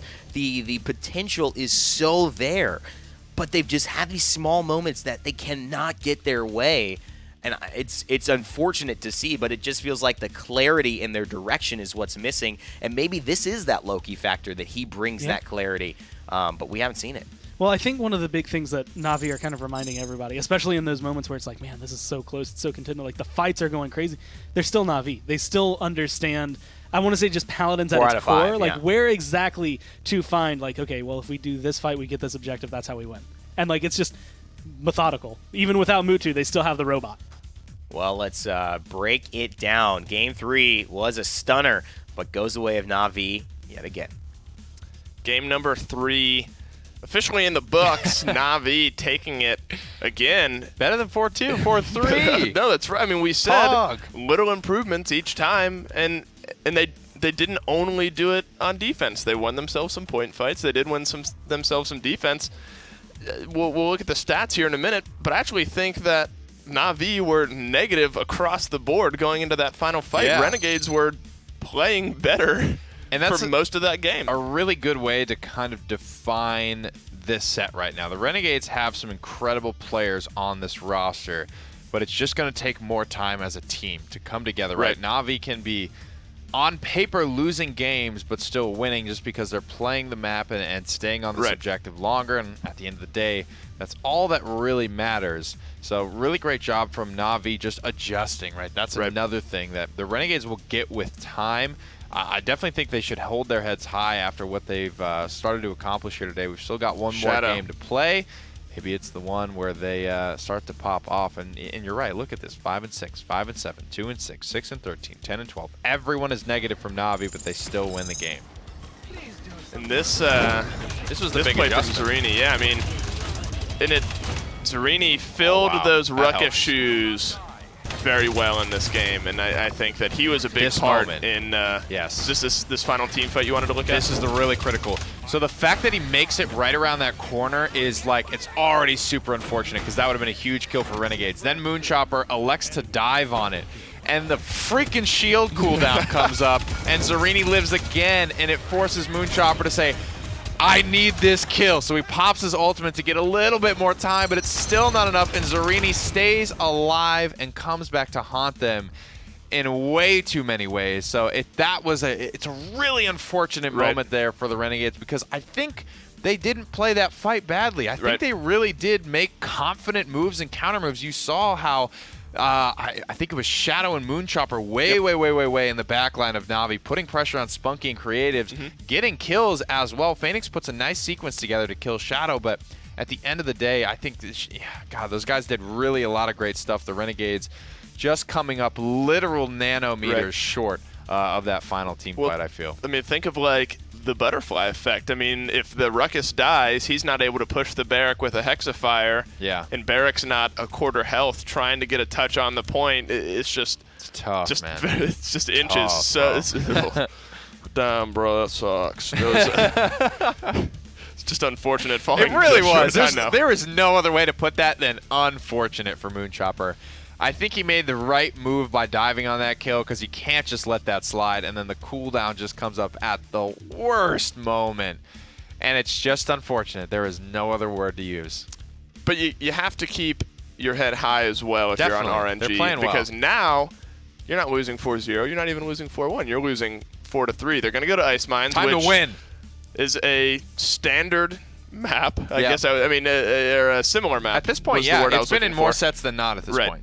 It's a similar pacing of a map to Splitstone Quarry, which they fall 4-3, which is better than we've seen from them in the past. But you have to keep your head high. I mean, you had all positive player. I mean, you had was it 20-10 with Shadow coming out of that? I mean, he stepped up in a big way onto that Cassie, and eventually that final team fight is going to go your way. You're going to finish the Ruckus before his shields come up. You have to keep trying, and I think they have a good shot to put on a similar showing here on Ice Mines. Na'Vi have a funny way of winning even when they're losing, so don't get too stressed about it. I think, I probably don't have to tell the Renegades that they're playing well, all right? I think a lot of their stats are leading us to believe that, and the way that they come out and command these games early kind of shows that. So if this team just keeps their head held high and continues to work well and not get down on themselves early, that's what's important for them. That's why that first win yesterday against Kanga was so critical for the Renegades. They could shape up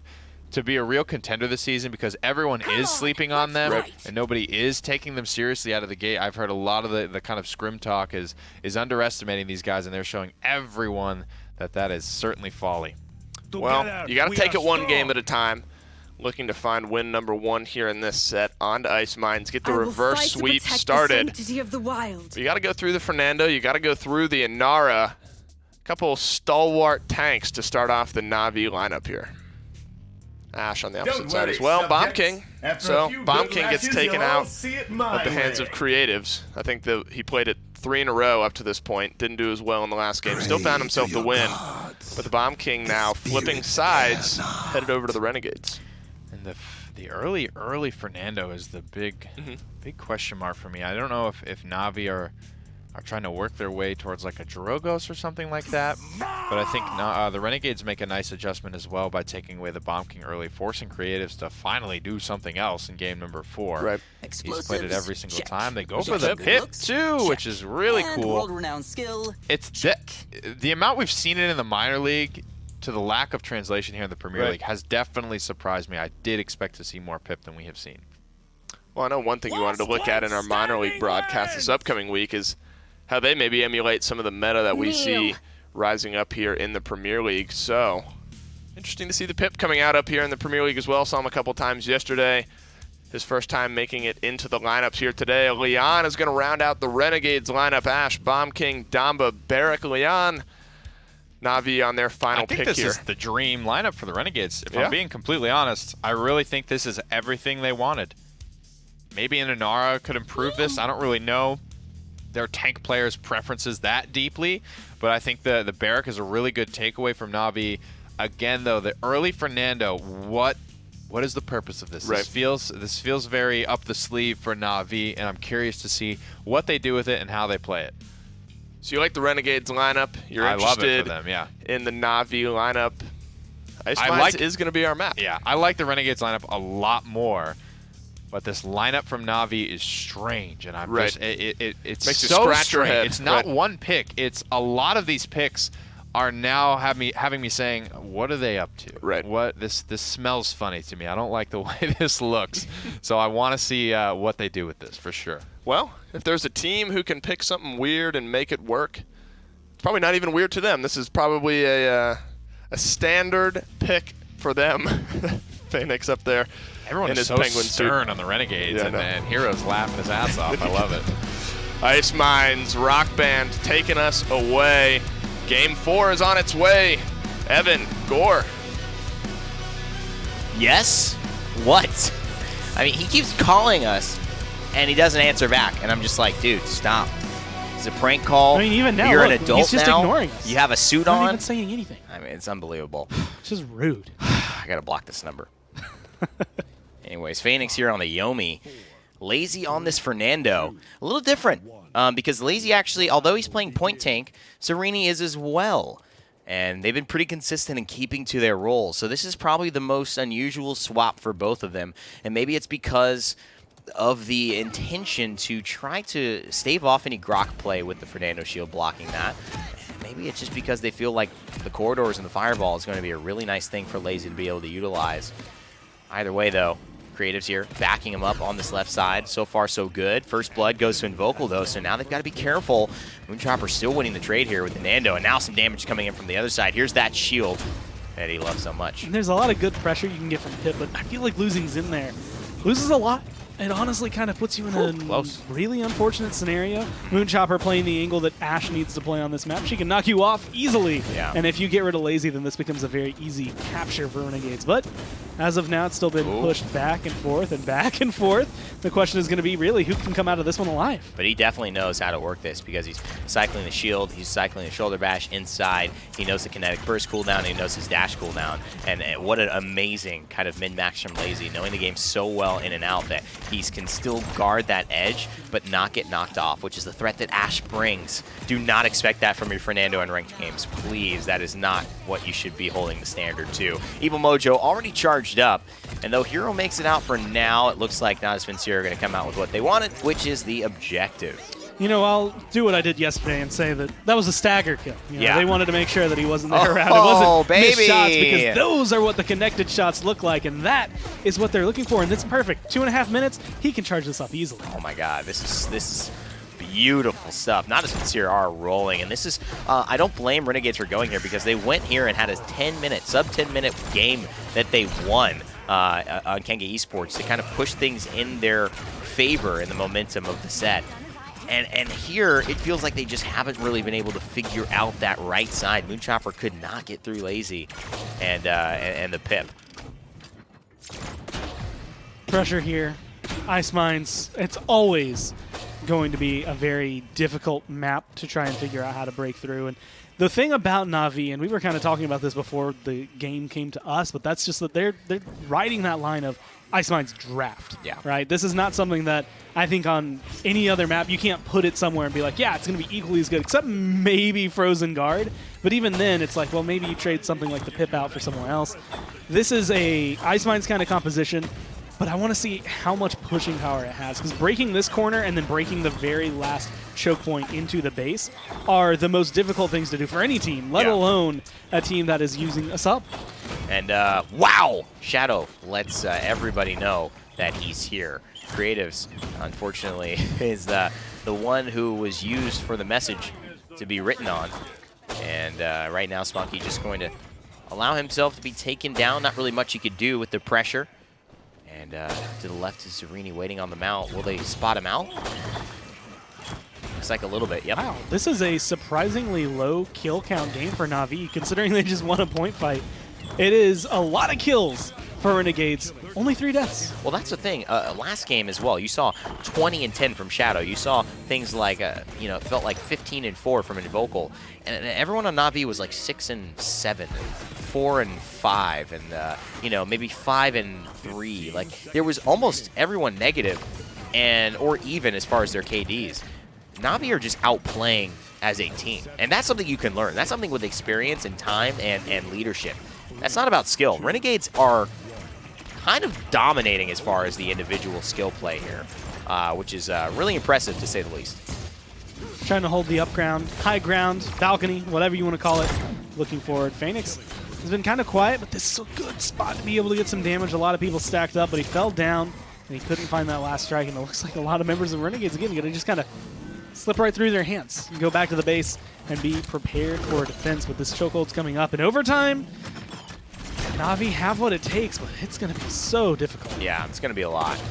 And I just find it very hard for you know, them to get what they're looking for here. I don't know about the kinetic burst charge up on that one. I think he was maybe trying to hope Creatives could go down to the low ground. It's taking too long to finish him off. His positioning feels really aggressive, and Moonchopper is going to most likely fall here. If I was Creatives, I'd just look down. It's not quite over yet, but it is, at least with the overtime counter ticking away. Viral doing a good job of keeping people healed. And Na'Vi looked pretty confident in that last game, excuse me.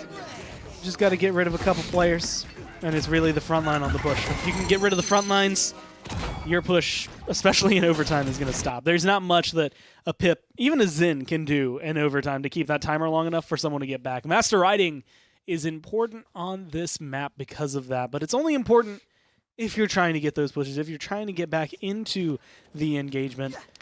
And of course, you can see no one going for it just yet. I expect to see potentially Lazy Zarini start picking that up maybe later. Yeah. But I'm saying if this goes 3-3, there's going to be it. And actually, Lazy going to go ahead and grab tier 1 now. You know, one of the things that's interesting is that Renegades have a chance here, but they've got to figure out what's going on with Lazy and this right side. He's just controlled the corridor so well, and maybe it is sending Shadow there earlier, and now Lazy's got to be careful. He's also got to avoid this Grumpy Bomb, and there's the Evil Mojo. Oh, Moonchopper, he's going to pop out! That's huge! And now the Immortal as well. Lazy trying to keep everyone alive. Shadow waiting, and he gets him! Phoenix falls down, almost Poppy Bombs himself off the map, but he's going to stay alive, and now Lazy is in trouble. Hero does fall in the engagement, though. Lazy gets taken down, so you're going to be rough on the front line front. But it's Blaster v Blaster, Creatives versus Shadow. Who can come out on top right now? The damage is going to be good, and that's going to be Creatives, but he gets knocked off! Was that Moonchopper? It was, giving him a little taste of the kinetic burst. But at the end of the day, it's still Na'Vi in control. Guess who didn't leave the point that entire fight? It's Zarini, baby. It's Zarini. Hashtag just Inara things. That's right. Hero comes back in. Hashtag Gormizer Unfortunately, main. Hero's going to come down. Viral's going to try and dash in, but unfortunately for him, it's going to be a second too late. Kills going back and forth, and I'd still say potentially even in favor of Renegades at the end of the day. 7-2-6, 6-3-6 there for Renegades. What else But do you it's want? gonna just be, I mean, Na'Vi controlling the objective. I feel like there's something lapsing. And I mentioned it last game. I saw What is Bitey it? Yeah. say this on Twitter as well. And it's just the mindset going from someone who is a DPS player and switching to frontline and trying to play traditional frontline or vice versa is one of the most difficult things to do because your mindset just has to be different. I actually think that the traditional frontline role in this, obviously I don't play the PPL, so these players may have different opinions, but I think from watching and observing, the traditional frontline role is an easier swap than the off-tank, which is what Moonchopper's been having to do. That off-tank, you find this balance. It's like balancing on a tightrope of aggressiveness, defensiveness, ulting at the right time, you know, peeling, but creating space. It's just, there's so many things. And it's like expecting someone to beat a Mastercraft writer, you know, on their first book. It's just not going to happen. So there is going to be some tune-ups, some editing, so to speak, a couple of rough drafts before you get to the final product. But I think there's a lot of confidence from me on this Renegade squad. They've shown a hell of a lot of good things here today against, you know, the #2 team in the world. I mean, being able to do this and keep control. I mean, it's the defense that they're holding the most, and that's kind of not the most productive, I want to say, in progressing yourself in the game. You're not grabbing an objective. You're not showcasing that you can beat them when you need to go on offense, but you're still showing you can beat them. Yeah. You can stop Na'Vi dead in the tracks. You just have to figure out what's going on around this point fight. Is it the fact that we're focusing heavily on the right-hand side? Is it because we're not winning right-hand side fast enough? Is it like, is there something we should do a little more left side? Like in Vocal, he's been getting a lot of kills. Should we invest more in him? Yeah, and I think that this is because maybe Shadow's the sub, but I think he's been the key on both times. I thought the Cassie should have rotated to help with Zarini and Stone Keep and to basically big game the Ruckus, force him out, and at least force him away from Invocal. And I also think that on this play, he should have been more aggressive. He actually had a lot of players dead to rights, had Spunky dead to rights. He could have poppy bombed forward into their backside, but instead he kept poppy bombing himself nearly off his own map and playing defensive. It gave creatives a lot of time to heal up and then go back in to finish. But I don't know if they're giving him the power to make those calls. You know, I mean, it's a very tough thing to go into somebody else's environment and say, no, here's what we're doing, guys. Here, I'm going out on a limb by myself. I don't know if he would do that. It's created a couple of interesting scenarios. Overtime taken once again. They lose Lazy right at the beginning of it, though, and that is not going to be a good sign. He does have the Master Riding, as we saw earlier, but whether or not they're going to hold long enough for him to be able to make it back, or if they need to, is going to be a big question. Phoenix has been great today. Such a hard thing to do. But he's done it so well. Everybody at Navi's been filling in for Mutu. Just getting this win, it's going to be a big deal because you're only losing a game that you could easily lose, which is to the only other team that's got a higher seed than you essentially in this whole thing. So if you win against Renegades, it's kind of like Mutu was here all along, especially when he comes back. But if you lose, that's one that you probably wouldn't have dropped. And so that is where things start to get worrisome. Renegades, I think it's all gravy. You're supposed to lose to Na'Vi, but they've really shown that they were successful. They'd be 1-1, and there's still chances here, but I just don't know. I haven't seen Renegades be excellent at making the mid-round adjustments. I'm hoping to be proved wrong here. This is where it all comes down. 2-1-20 for Viral, 9-4-10 in Vocal, 9-4-10 for Shadow. Matching slash lines. Incredible players, as we've seen through this entire set, but again, I feel like the falter's coming down, Hero and Moonchopper. And it's not their name's not being said. They're doing well. Their slash lines are fine. It's how much they control, how much they can change the fight. Right here, we've been saying Lazy's name a ton. We've been saying Zarini's name a ton. They're making big differences. You have to be able to do that on the other side. That's a good immortal from Lazy. He kind of baits out the King Bomb, and now he can retake that side. Creatives is really the damage, the burst that's really hard for them to anticipate. But the fact is they have 4, and they're pushing back. The problem here is Zarini has the wall. And the fact that Moonchopper's back in and back out means that it's going to be very, very difficult for them to actually make it to this point feeling like they have a chance. But if they burst Zarini here, there might be something. They're going to go topside. They know the wall should be coming. Vocal can't slide onto this. Spunky gets low. He's forced to drop a clone by himself instead of onto the point. 93%. Someone's got to get there. I don't understand what I just watched. Moonchopper was dead to rights. Nobody else was ready to take the fall, and Hero was a little bit too late. Unfortunately for that, they weren't there. Now they're back, and they're able to fight. Even if they win this fight, it's just going to be able to come back. But it's Zarini who comes through and gets the triple kill. The triple kill, and he's chasing more. He's like, this is my moment, baby. But to me, the moment is Na'Vi doing the right things, and Renegades not necessarily doing what they need to do to win. I feel watching that in Vocal might have been able to start that overtime with a Manifest Destiny slide off the ledge onto the point, maybe Enlightenment, see what happens, but maybe they're just really focused on doing their absolute best at defense here. And to be fair, they have defended 2 times in a row, and they have a good comp to do it. But the thing that catches my eye, that's a big difference. First off, how far Na'Vi have made it in a minute and a half. But it's because of when that last fight happens around the point. It's at the very beginning of the defense, and because of that, Na'Vi get all of this ground. Yeah. Even if you get one defense here, as long as you do it, sooner rather than later, that's going to mean that you're going to have plenty of time on the side of Na'Vi to be able to come back, get to this objective, and make that difference. And Vocal gets 2, Viral finds 1, a minute and 15, a minute and 10 now. Might be just enough time, but they're going to be cutting it close. Yeah, and I mean, I it didn't make sense there, but it's the long play, it's the patient play, and it says, guys, chances of us really winning that point, probably nothing. Probably like 5%. So we waste all our ults, we have nothing on defense, they could push and win. Let's just give it up. And that had to have been what the call was. And so they're playing that long, patient play. I can respect it. 44 seconds left on the push. Natus Vincere now. Chance to win here. Close out the set. Renegades looking to hold. And so far, so good. You know, it makes me think of a conversation we've had in the past where it's just, we've asked pros alike, Yeah. why Ice Hearts? Yeah. And they say, you're not fighting for the 1-1, or you're not fighting for the 2-0, you're not fighting for the 3-0.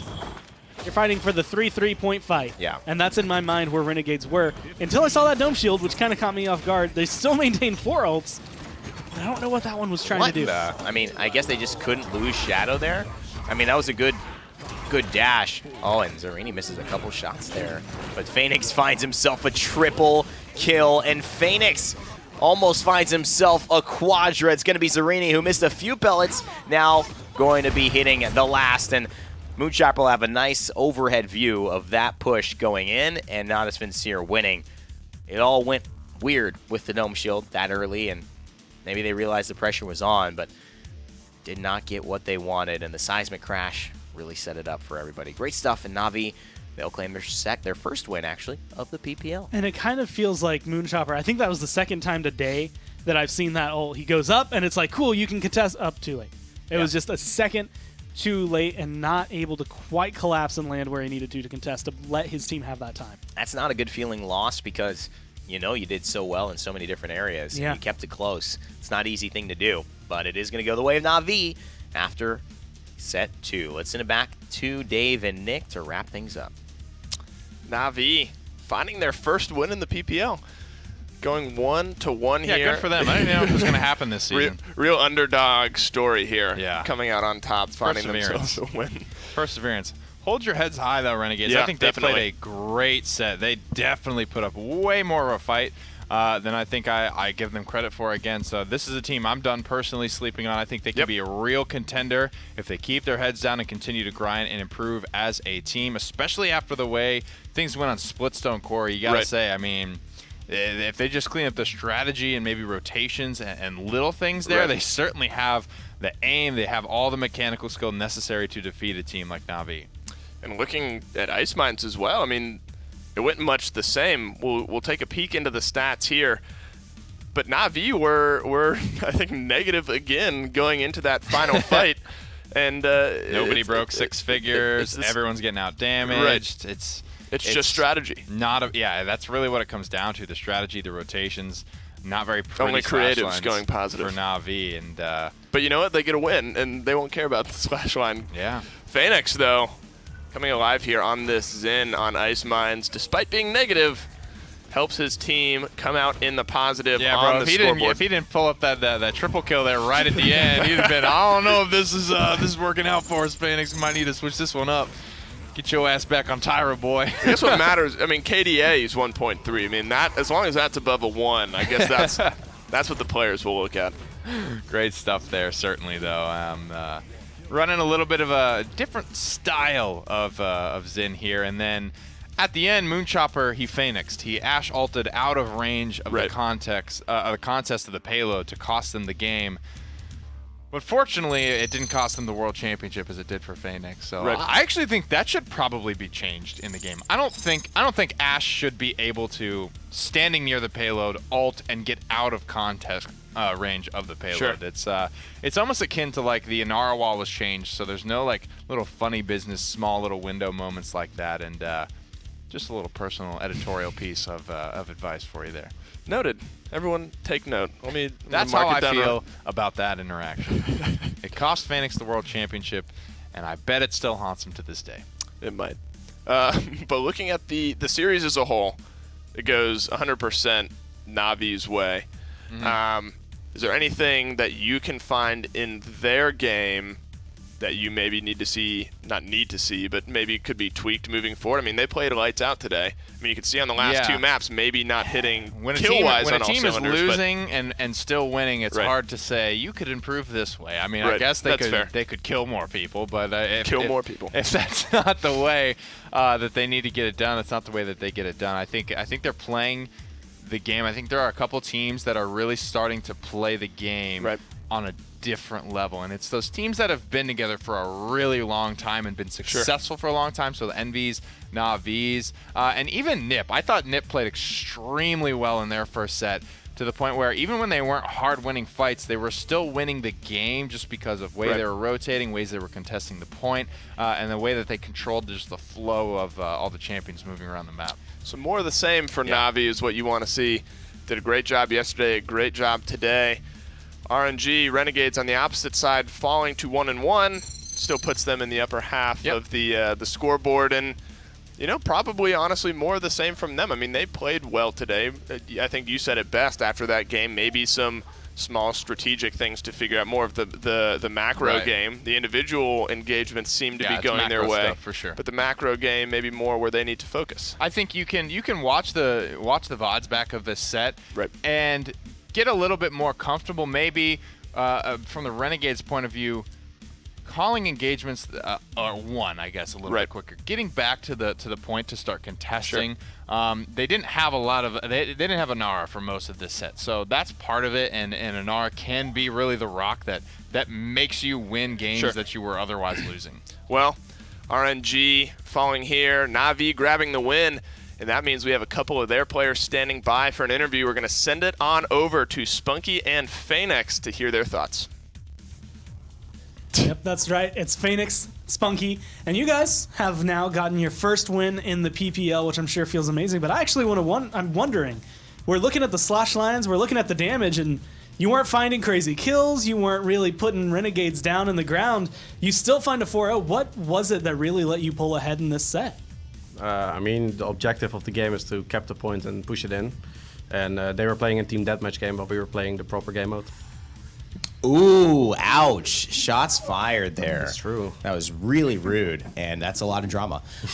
Let's talk to Spunky, though, because I do think there's something to be said about the fact that you guys had different objectives, and they were actually getting a ton of kills. They were performing well. How did you feel about the pressure that those DPS players could bring to the game? Were you surprised at Renegades? I know you guys don't get to play them very often. This is probably one of your first times, actually. Yep. It was, people were dying basically left and right. They were just calling for heals all the time. I just tried to do my best. So, you know, you just said this is the first time that you've really gotten to play against the Renegades. It's also the second time you got to play with Zarini, and you had mentioned in the pregame interview, like, being able to sit down, talk to each other about it. How are you feeling about having him, you know, come in as a sub? Would you still think about Mutu? Is he still kind of, like, in your eyes, or has Zarini really fulfilled his role? I mean, mainly it's not because Sereni's not fulfilling his role. It's just I'm not comfortable in DPS. I haven't played it in months, like literally not in months. I've been only playing tanks, and it's just really tough for me to deal with. So it's not on Sereni, it's more on my own performance. The reason why it's kind of rough right now. Well, thank you so much, guys. Congratulations. I know Envy was a rough set and a battle, but glad to get your first win of the PPL. And cheers to more to come from Navi. Thank you. Thank you.